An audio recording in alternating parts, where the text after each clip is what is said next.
I got to thinking, been watching all this stuff and about Israel being in the war and everything. Look, I realize I'm in Alabama, and I probably come across as a not very educated man, and sometimes I may not be.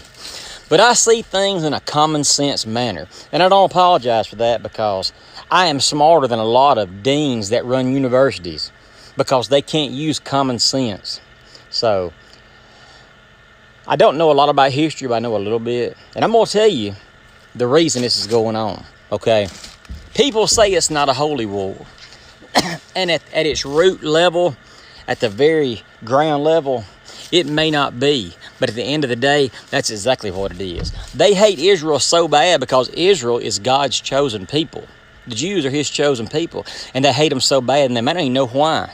But in 1947, the United Nations, which I think is a joke, it should be the United States and a few nations that give money, because we support that whole thing. Anyway, that's a whole nother topic. They granted them in 1947 a state. Israel finally had a place where the Jews could go, and it would be theirs. Okay? If I'm not mistaken, there had never been a Palestinian state either. The Palestinians say the Jews don't have a right to that, and they want it.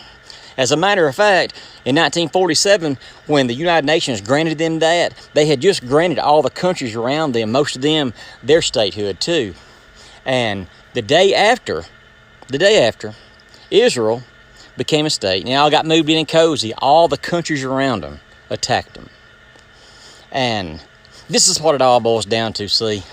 Because they say Israel is an occupying force, and it's really not. See, they all attacked Israel.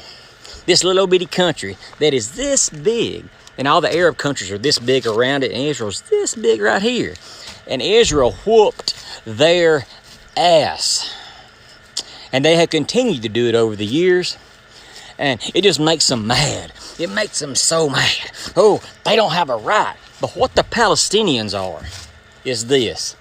They're the guy who wants to walk up to you and slap you in the face, and run over in the corner when you start beating their brains in and scream, "You're a bully. Why are you doing this? Why are you?" And see, I said something the other day about our president, and I wasn't just talking about Biden. I'm talking about historically.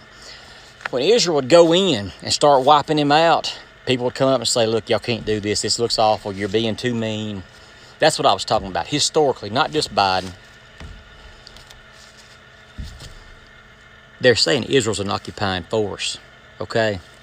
But Hamas couldn't even tie their shoes a year ago. And now all of a sudden they've got a coordinated effort, and they're taking in ultralights, and they're shooting teenagers in the back, and kidnapping old ladies, and kidnapping kids, and there's women they have raped on film over there, and they're killing all these people. And y'all, some of y'all think the Palestinians have a right? You think they deserve sympathy? I know there's some innocent people in the Palestinians. I know there's some innocent ones. But innocence is what's wind up getting demolished during war. Because Israel this time has had enough. And they're going to end it. I pray. I pray. I hope they erase their bloodlines from the face of the earth. And Iran's behind this, and the head of the snake is in Syria. Just listen. I know I'm just an old ignorant son and country boy who don't know nothing, but the head of the snake is in Syria. Okay? I hope they wipe all of them out, and I hope they drink their blood from a boot. That's what I hope. Class dismissed. If you can imagine that, we are the same.